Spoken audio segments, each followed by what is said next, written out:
美食台的朋友们，大家好，我是北川。今天呢，给大家带来一个听起来很复杂，但是其实很简单的一个蛋料理，就叫苏格兰蛋。苏格兰蛋呢，它的名字并不是因为它是苏格兰来的蛋，而是它的名字是来自一个创始人叫 Scott。苏格兰蛋最主要的东西呢，就是蛋和它的肉米。肉米呢是要经过有调味的。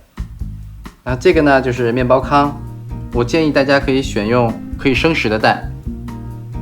肉米呢，给大家选的是3分肥肉、7分瘦肉的肉米，这样的话它的口感也会很顺滑，不会那么的柴。最后就是我自己的一点喜好，就是我们的榨菜。现在呢，就告诉大家如何操作这道简单的苏格兰蛋。首先呢，我们需要室温的鸡蛋。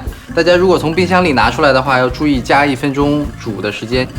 煮蛋的时候也要注意，先把它放在一个漏勺的里面，把它均匀的先摆好，一定不要特别着急的把蛋直接扔进去，蛋会碎掉。然后计时5分钟。我们把鸡蛋捞出来，放入冰水中，尽快的把它冷却。大概冷却5到6分钟，我们就可以开始剥我们的蛋了。然后剥蛋的话，也教大家一个很小的技巧，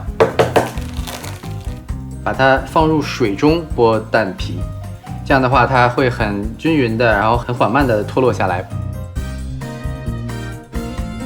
可以看到现在我们的蛋非常的软，然后给大家剥开这个蛋，看看里面的蛋黄是什么状态。大家可以看到我们这个溏心蛋里面是非常漂亮的，然后切开的时候它的蛋黄全都会流出来。好，现在呢我们来做肉馅的部分。首先呢我会加入一些辣椒粉，再加入少许的盐，最后的调味呢我们加入一点点白胡椒，打入一个鸡蛋。鸡蛋呢在这里面的作用就是可以让它上劲。然后最后我们加入切好的榨菜。搅拌的时候，大家要注意的2个点呢，就是第一，肉馅最好是冰凉的；第二的话呢，就是搅的时候一定要顺时针，按照一个顺序搅它就好。好，现在我们的肉馅呢已经搅好了，大家可以看到它旁边的盆壁上很黏，它整个肉馅的状态呢和刚刚也很不一样了。然后我们现在呢就可以做苏格兰蛋的主体部分。首先我们需要一个保鲜膜。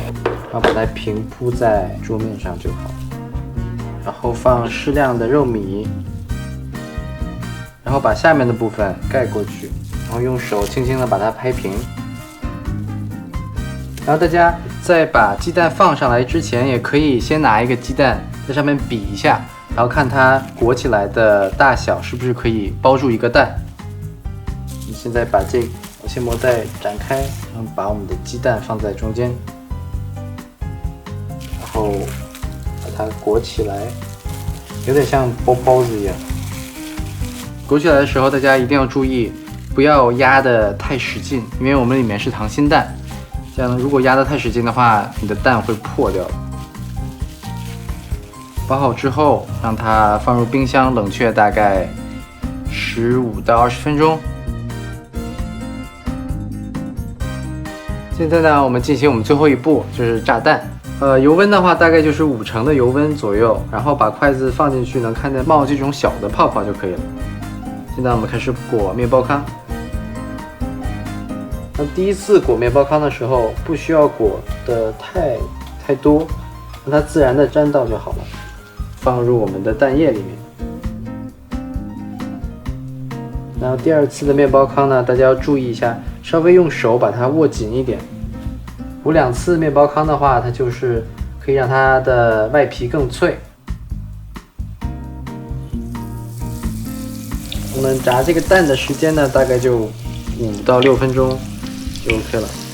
我们用中小火去炸这个蛋呢，原因就是不能让它上色太深，然后又要让它的肉的部分全部做熟，所以的话火的温度稍微要控制一点。大概炸到这种程度的颜色，我们的蛋就炸好了。现在我们把蛋切开，看一下里面的状态，蛋黄还是溏心的，看起来还是很好吃的。这个蛋呢，可以搭配一些沙拉，比较清爽的蔬菜，这样会更可口、更美味。